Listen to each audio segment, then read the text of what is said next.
Yandy never saw it coming. She had stood by them through every storm, legal troubles, public scandals, broken family ties, you name it. She believed loyalty had built something unbreakable. But now everything was unraveling. Why? A video. Single, unexpected video that hit the internet like a bombshell. Nobody saw it coming, and now the fallout was impossible to ignore. Social media was in chaos. Fans were confused, blindsided, and heartbroken. The clip showed C, Yandy's partner, her ride or die with Rasheeda. Not just side by side, not even flirtatious. No, it was far more personal than that. It was late at night. It was intimate. It was undeniable.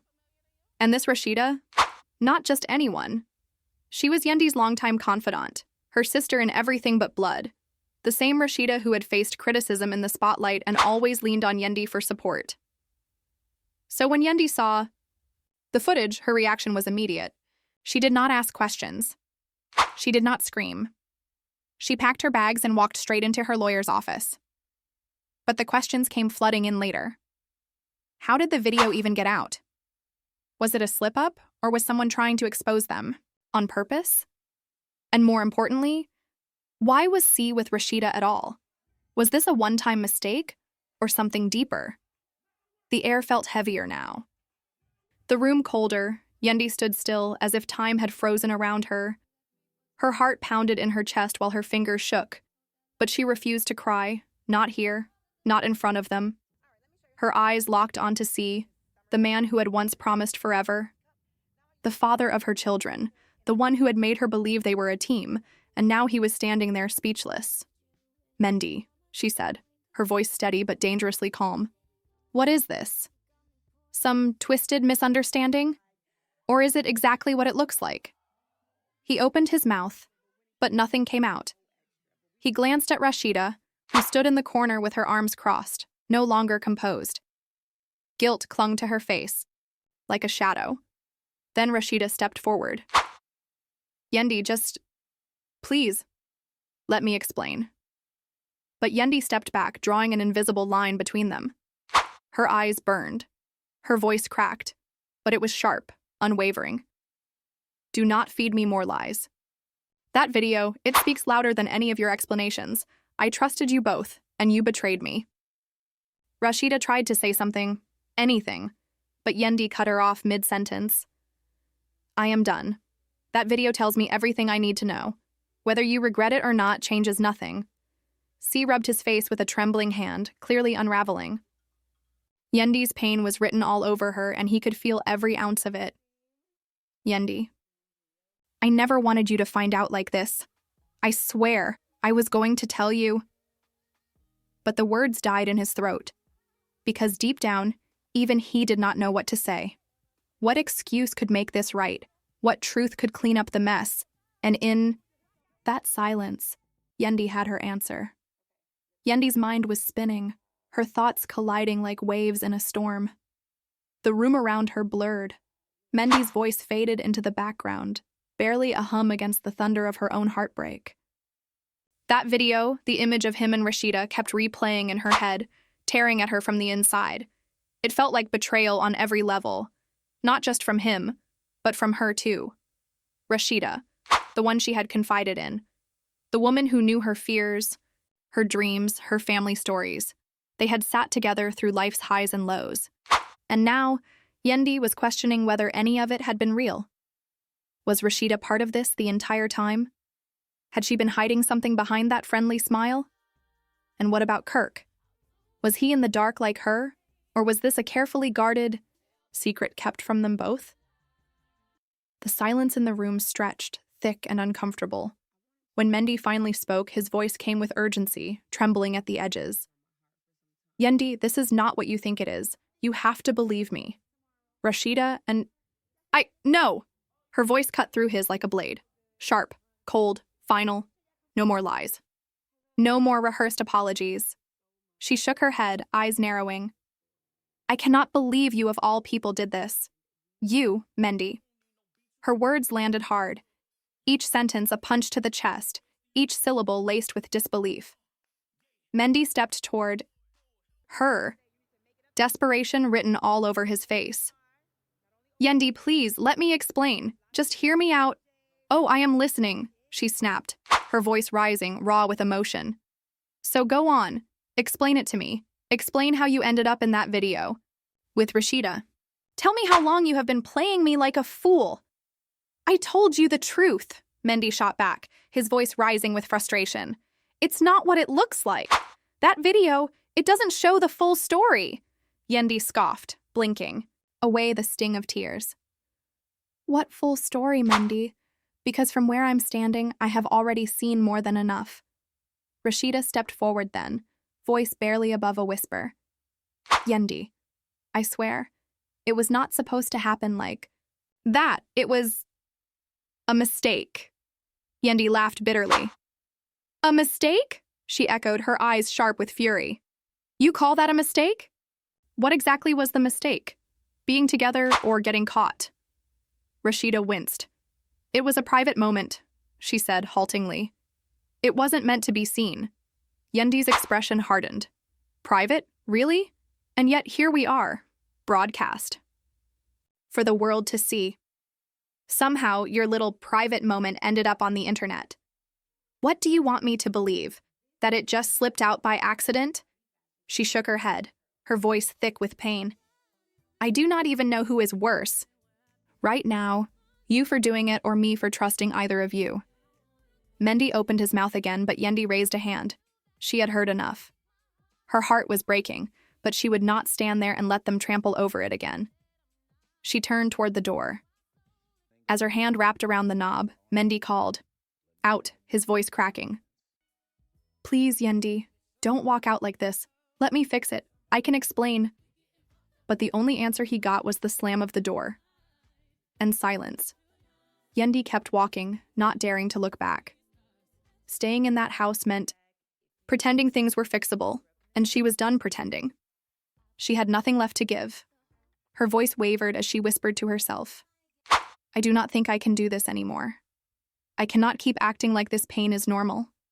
You do not get to keep breaking me and expect me to just move on. This is not only about the video.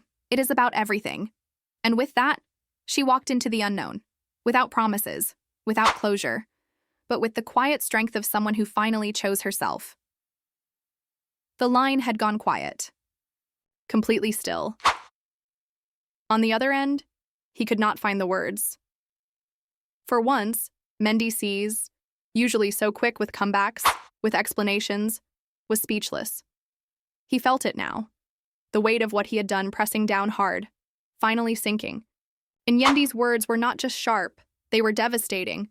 They hit him square in the chest like a blow he never saw coming. The affair was only one part of what broke. It was deeper than that. It was the secrets he kept, the selfish choices. The times he turned his back when she needed him most. And now, for the first time, the full picture of his own behavior stared back at him, unforgiving and true. I'm sorry, he said finally, barely more than a whisper. The sound of his own voice felt hollow. I never meant for this to spiral out of control. I never wanted to hurt you, Yandy. You were my everything, and I will do whatever it takes to fix this. I swear it. But Yandy, she had heard that song before. She knew how gentle he could be, how convincing. She had seen the way his tone shifted when he needed forgiveness, how he could reshape the story to serve his needs. So this time she asked herself, what was real? Her voice trembled, but her words held firm. I need space, Mendy. I need to breathe, to think, to figure out what is best for me. And for the children. I cannot keep pretending we are okay when everything around us is falling apart. The line remained silent after that. No pleas, no arguments, just stillness, as if her words had finally settled in his soul. She stared at her phone for a long while after ending the call. Her heart was racing, her mind clouded. She had been there. For him, through his lowest moments, through every poor decision, through every setback. And yet, this betrayal felt different.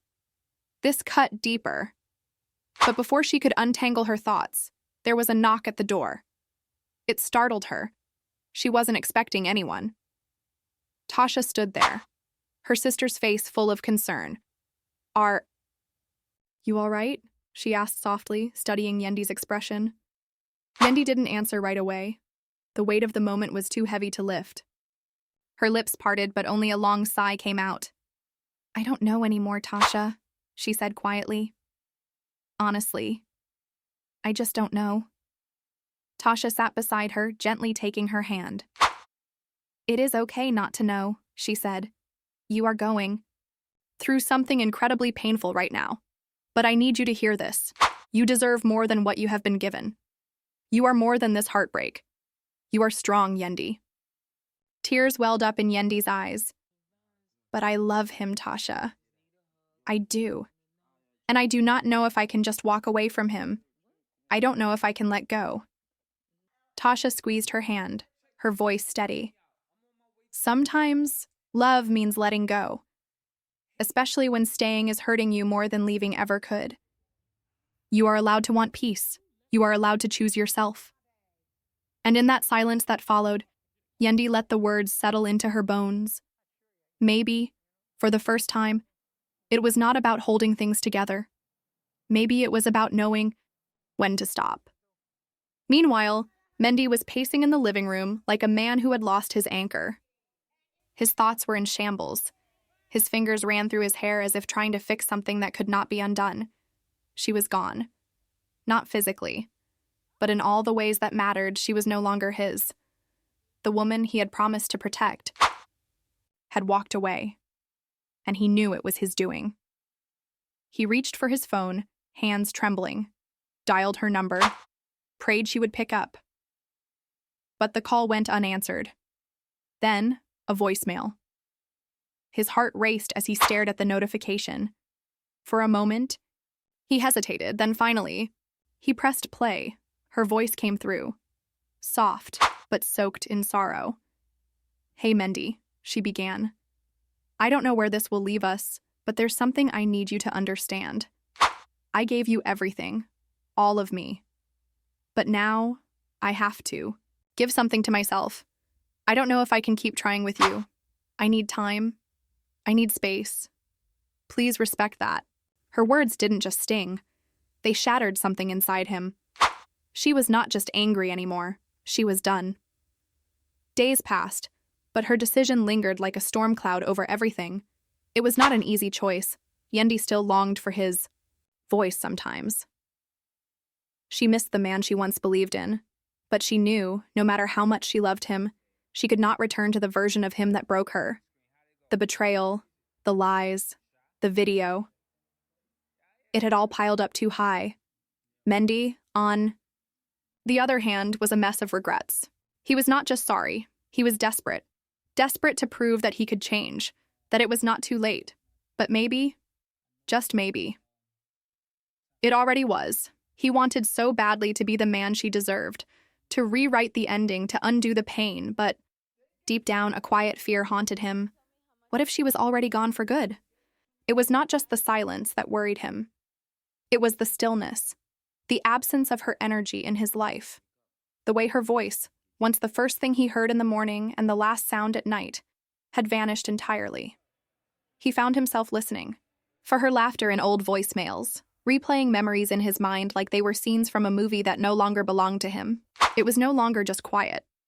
It was the sound of something ending. Every morning he woke up hoping for a text. Every night he stared at his phone, praying it would light up with her name. But nothing came. And so, he sat, alone, in the living room they once danced in after dinner, in the kitchen where they had whispered about dreams while washing dishes. Now, those spaces felt like hollow reminders of what he had taken for granted. With his head in his hands, Mendy whispered into the silence over and over, "I messed up. I made a huge mistake." He knew he had crossed a line, but only now was he beginning to understand just how deep the wound ran. It was never just the Rasheeda video. It was not just a single night of betrayal. It was every moment he made her feel like an afterthought. Every time he told her later and never followed through. Every apology that came too easily, and every promise that meant nothing in the end. This, what was happening now, was not sudden. It was the slow collapse of a love he had failed to protect. And somewhere else, in a quiet corner of the city, Yandy was trying to breathe through the heartbreak. She was not ready to speak. Not because she had nothing to say, but because she had too much. Grief had tangled itself into her chest, and her mind was a whirlwind of questions with no answers. But one thing she knew for certain: she deserved more than this. She had spent years pouring into their relationship, standing by him through late nights, career missteps, and emotional distance. She had covered his shortcomings with love and his silence with patience. But love without respect had worn her thin. Now she was learning what it meant to choose herself. At first, it was small things: making her morning tea without rushing, turning off her phone at night, walking barefoot in her garden. But with every quiet moment, her strength grew. Not the loud kind of strength, but the steady, grounded kind. The kind that reminded her she was still whole, even with a broken heart. Her friends reminded her of her worth. Her family wrapped her in love. And every time she felt tempted to reach out, to give in, to go back, she whispered to herself, "Remember the pain. Remember who you had to become to survive it." Mendy still called, still sent texts, but the woman he once knew was changing. And for the first time, it was not about anger or revenge. It was about peace. She was not trying to punish him. She was trying to heal. And Mendy, sitting alone in that dimly lit apartment, began to understand something hard and painful. Sometimes the deepest consequence of hurting someone is realizing they no longer need you to recover. She had not just walked away from him. She had walked back toward herself, and that realization, that was the loss he never saw coming. Every glance at his phone was another gut punch. No missed calls. No new texts. Just the same screen and the same sinking heart. He often sat in the corner of his apartment, elbows on his knees, face buried in his palms, whispering to himself like he was trying to confess to a higher power. "I really messed up. I ruined everything." And though Mendy felt the regret, he was only beginning to understand the full depth of the damage. It was never just about the Rasheeda video. This was years in the making, years of pushing Yandy to the side, years of empty words and broken vows. Now she was choosing peace over chaos. And for once, she was choosing herself. While he unraveled in solitude, Yandy was quietly rebuilding. The betrayal still sat with her, like a shadow that refused to leave, but she refused to let it define her. It was not easy. Her mind wandered, her chest ached. She found it hard to focus on work, and some days she struggled to be fully present with the kids. But underneath it all, something new was growing, a kind of determination she had not felt in a long time. This was not just about moving on. This was about reclaiming her voice, her dignity, her joy. She leaned on the people who had loved her long before Mendy did, her circle of loyal friends and family who showed up without needing to be asked. They reminded her of who she had been before the heartbreak. They reminded her she had never truly been alone. And somewhere along the way, Yandy realized something she had once been afraid to admit. She could never go back to being the woman who stayed. Not after everything. Not anymore.